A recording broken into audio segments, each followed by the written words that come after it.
Security lapses का प्रश्न नहीं है।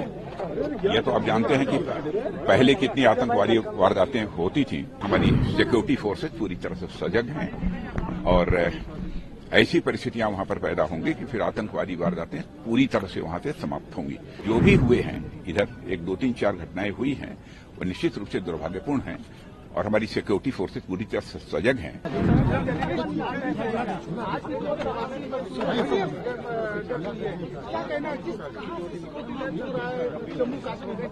देखिए, सिक्योरिटी लैप्सेस का प्रश्न नहीं है। यह तो आप जानते हैं कि पहले कितनी आतंकवादी वारदातें होती थी। अब तो बहुत ये कहा जाए कि अब पहले के कंपैरिजन में बहुत ही नगण्य हुई हैं और हमारी सिक्योरिटी फोर्सेज पूरी तरह से सजग हैं और ऐसी परिस्थितियां वहां पर पैदा होंगी कि फिर आतंकवादी वारदातें पूरी तरह से वहां से समाप्त होंगी और जम्मू कश्मीर का तेजी से डेवलपमेंट भी होगा।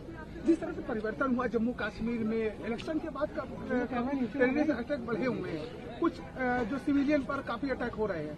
नहीं, देखो, ऐसा ये नहीं कह सकते कि बहुत बढ़े हुए हैं, लेकिन जो भी हुए हैं, इधर 1, 2, 3, 4 घटनाएं हुई हैं, वो निश्चित रूप से दुर्भाग्यपूर्ण हैं और हमारी सिक्योरिटी फोर्सेज पूरी तरह से सजग हैं और उसका जवाब भी दे रही हैं। ऐसा नहीं है कि उसका जवाब नहीं दिया जा रहा है। बहुत सारे टेररिस्ट मारे भी गए।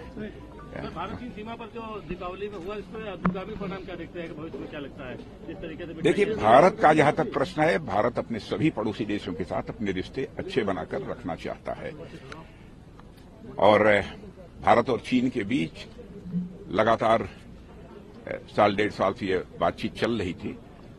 आर्मी के लेवल पर भी और डिप्लोमेटिक लेवल पर दोनों स्तर पर बातचीत चल रही थी। एक समाधान हो चुका है और साथ ही साथ अब डेमचो पर तो पेट्रोलिंग का सिलसिला प्रारंभ हो गया है, भारत का भी और चाइना का भी, मैं जिस रूप में होना चाहिए, और वैसे ही डेप्सांग का भी प्रारंभ